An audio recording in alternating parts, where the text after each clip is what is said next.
I want you to take a look at this small knob first. It appears to be glued or nailed on, right? Wrong. While it would be much easier if I just used glue, that would make for a boring lesson now, wouldn't it? So, how exactly is this tiny knob secured to this panel, you ask? It's actually attached by a dovetail, which has been created underneath the knob. Let's look at another example. This is a miniature Shinto shrine gate I made years ago. The small post standing in the middle was secured using the same technique.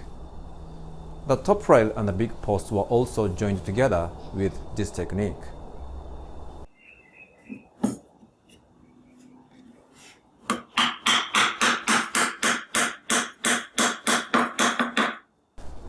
In the last few videos, we learned how to make the simplest kind of dovetail joint, the one where the pieces of timber are connected at the ends. However, this cannot be used in every case. I mean, you may want to connect a piece to the middle of another one, like this. So, in the next couple of videos, we'll be learning how to do this. I'm calling this technique a concealed sliding dovetail.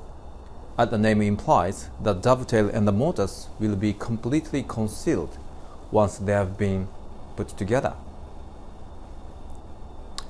But first, I'm going to introduce you the non-concealed version first, as it's a better starting point.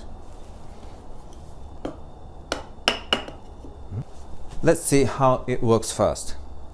The dovetail made at the end of the male piece goes into the normal square mortise. Then it slides across into the dovetail-shaped mortise.